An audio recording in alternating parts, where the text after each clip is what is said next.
This has got to be one of the meanest things I ever continuously read on Pokemon. We hope to see you again from the Pokemart. Come on, guys. You want my Pokemon to get the shit bit out of them. Alright, so first thing I'm going to do, as the bird watchers, I'm going to go start grinding. I got a Pidgeothought. I did pick to choose only to have 2 Pidgeys for this part of it. After the first badge, I aim to have like a limit of only like 2 per bird, which currently looks to be Pidgey, Sparrow, Dodrio, and Farfetch, which obviously Farfetch will only be 1 Pokemon, and I'm not certain if I'm going to have him or if I'm just going to do 2 of the others. I plan on not using the legendary birds because I feel like they'll actually kind of make it easier. Maybe a little too easy. So as soon as I got Pidgeothought 12, so I do know I wanted quick attack. It was time to go through the trainers, try to get some levels. This was also to get a little bit of money as well.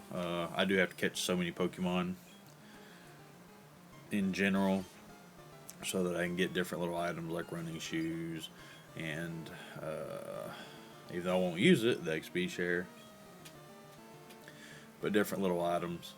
And as you see going through the trainers, I'm practicing kind of how I plan on fighting Brock. My main defense being that of Sand Attack. And of course I chose Squirtle is my starter Pokemon because in my head I was thinking Surf. After I got started, I was like, well shit, I should have got Bulbasaur for Cut. Because I caught Pikachu for Flash. Because you get a Lapras later who could be my Surf. And so I was like, kind of messed that one up. That's fine though. I'll make sure I have some sort of Pokemon just for Cut. That's really their only purposes. Obviously I have bird Pokemon, so a couple of them will have Fly, so that won't be an issue. Now of course I'll work through all these bug catchers, get into the main town, and I decided to go ahead and check out his little underling, because generally the underlings will give you an idea of where you're at compared to the gym leader. They're only slightly weaker, but they have normally less Pokemon. In this case, they have the same amount of Pokemon. But I know that Diglett and Sandshrew are nothing like fighting Geodude and Onix. So as soon as I seen these, I seen their levels. So I was like, okay, Brock's gonna have a higher level. That's fine. I already know just after 1 Pokemon, I've gotta go just a little bit bigger. I'm gonna call it quick work of the underling as I test to see how much of a hit quick attack is. Of course he uses the same little method on myself, just didn't work for him. Alright, so we got the underling out of the way. That also got me to 15. Now with this little fight I decided pretty quickly I need to level just a little bit more, so let me go and let me get to 16 with Pidgeothought. And of course, running into Pokemon was taking that much longer. If I remember correctly, I left that gym, I just passed, straight past the Poke Healing and went straight down and started killing.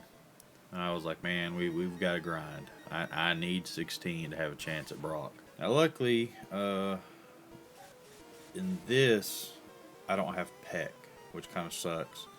Works out for me later in the grinding that I have to do after beating Brock. Right, so here we go. Now we're going to face Brock. You'll see here in just a second, I only take in the 2 Pidgeys. So Squirtle's not there, so I don't have Bubble. I don't have backup. If I lose this, I have to go do a little bit more grinding and then come back if I am to lose. Now, my method of using Sand Attack actually works. What makes this absolutely grueling, and I mean just, is right there, Defense Curl. I was so ready So ready. If I could just have a water attack on a bird. I was so tired of him with that defense curl. As you say, I go through every little motion, trying to figure out what does the most damage, which I know he's doing the defense curl. So now I'm basically not doing damage to him. We are now hitting him for one per. I mean, there's no, yeah, see, one per. It doesn't matter what I'm doing. I think I get lucky here in just a minute, and I get a couple of critical hits. Yeah, see, I started getting critical hits right here, which honestly saved the day.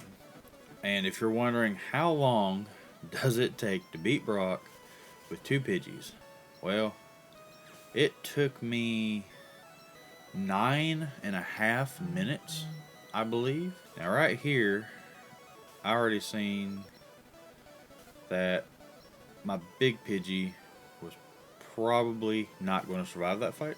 And so I decided to go ahead and do a little bit of a swap up, do a little bit of damage, get the sand attacks in. And I forgot what Bide did.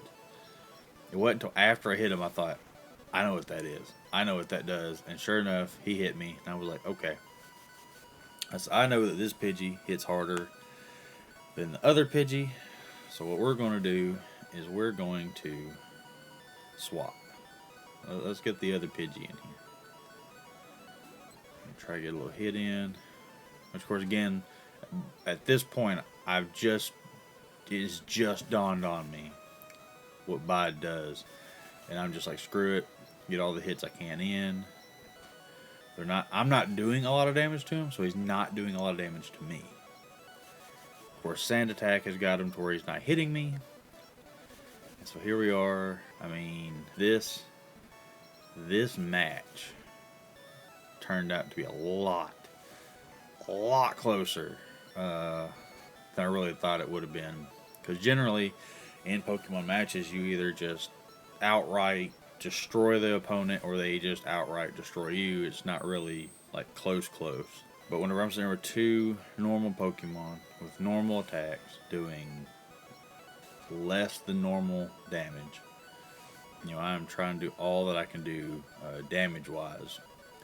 Because at this point, I know. And there we go. Look at those little health bars. And I know I got to get some hits in. Which I should have just went ahead and used Gust and then Quick Attack to get that done. Oh, look. I'm down to 4. Last second victory. Absolute last second victory. 4 health is all I had on the only Pokemon I had left. And I got the Boulderbadge. Alright, so now we've got our Boulderbadge. We've got our TM that I'll probably never use because I don't ever want my Pokemon to be taking damage. And currently I'll be using birds only, and so it doesn't really make sense. Now this is 2 hours and 11 minutes in when I got my badge. Now it's time to work my way over to not only the cave entrance, but also to get sparrows. So now we got to work through and beat all these trainers on the way up. And of course, I'm trying to get Pidgeothought to evolve, which had I taken the time, went ahead and went to 18 and evolved Pidgeothought to Pidgeotto, the fight with Brock, I think, would have been very underwhelming. So I got me a couple sparrows, just called it Other Bird and Sparrow. And now, of course, my grind starts all over again, back with the bugs. Alright, so that is the beginning of my journey of being the bird catcher in Pokemon. Pretty sure some other people have probably already done this, but I haven't played Pokemon in a really long time, and I have been just itching to play, and so here's my attempt at doing it. I figured I'd make some videos out of it just for the heck of it. Hope you enjoy them. Once I beat the game, which will be a while, I'm taking my time, I will try other types of trainers using those style of Pokemon to go through the league there at the end. So if you enjoy these kinds of videos, hit the subscribe, hit the like, and have you ever done this type of gameplay of Pokemon? And is there a certain gen that you prefer over the first gen? Hopefully you enjoyed it. You guys take it easy.